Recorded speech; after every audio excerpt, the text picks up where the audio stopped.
times. The outpouring has been truly remarkable. I am just learning this for the first time, and please pardon me if we hadn't already talked about this, but Joshua Seal, being told, was one of the other interpreters who worked at the Maine CDC for the daily press briefings during the COVID-19 pandemic. Oh wow, it's a friend. That's actually coming from somebody who works for Maine CDC. Okay, so giving us that information here. Wow, kind of didn't. So through the pandemic, was one of those people you saw up there with Governor Mills, Dr. Shaw, keeping us informed. There was the deaf community. We've also heard there were several young people who happened to be deaf that were playing bowling, in a league that night when those shots rang out. So really, it's important that we continue to share these stories. I know this is not everyone. We are doing our best to gather the correct information, get permission to share the photos with you from the family, because we want to be as respectful as we can through this process. And with that, it is so important that as you're hearing these stories, as you're watching us, we understand this is hard. We have been talking to mental health professionals throughout this time. I believe we have a full screen to pull up for resources. We've started, our team has kind of gathered a resource page.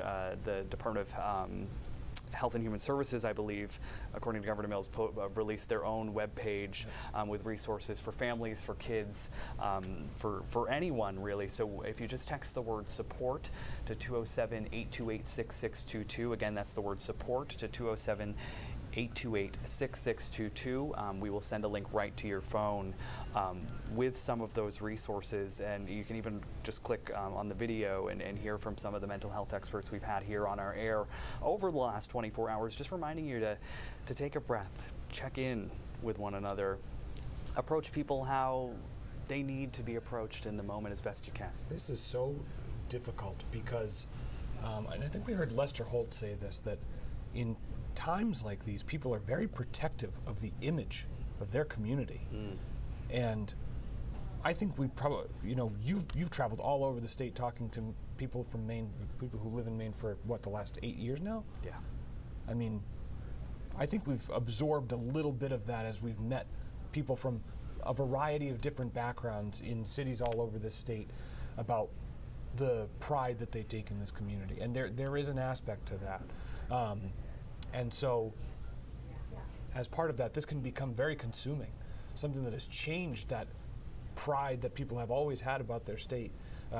And this really marks a kind of a point in this state's history that a lot of people will remember for a very, very long time. And so it is to say that throughout this process, if you find yourself being one of those people who having a hard time taking yourself away from social media, the news, the headlines, whether that's on your phone or on your TV, it just is a good reminder to do some of those basic things.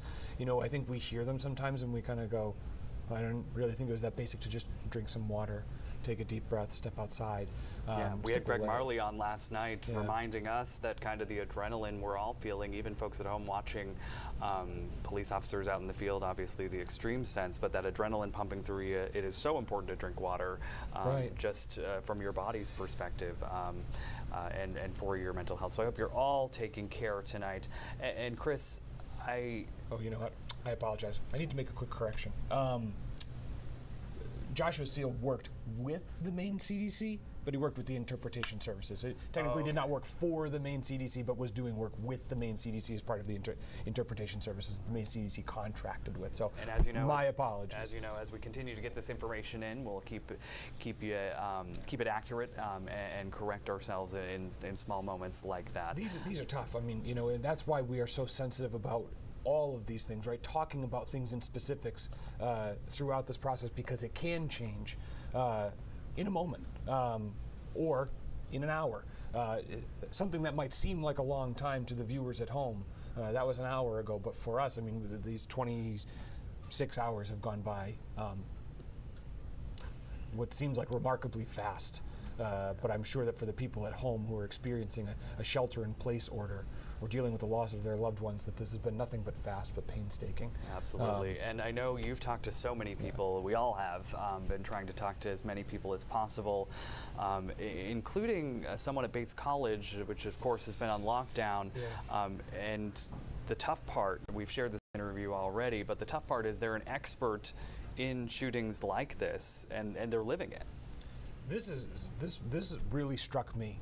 This is the person we're talking about is Professor Michael Brock. He's the chair of the Department of Sociology at Bates College, and his research focuses on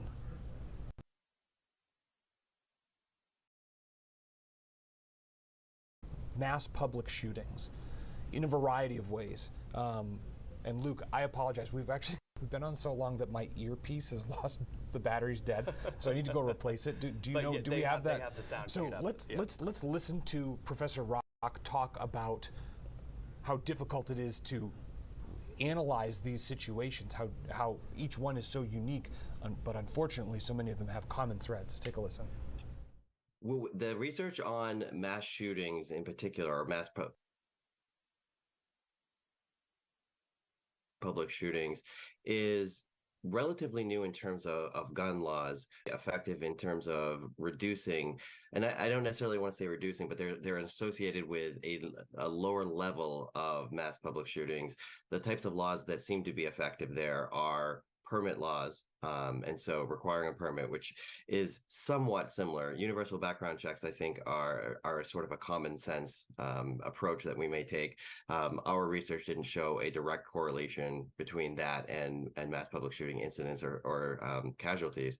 But the magazine capacity is also a major factor, and so reducing the types of magazines that can hold many rounds, it tends to be associated with fewer mass shootings, fewer fatalities, I should say, when there's a mass shooting.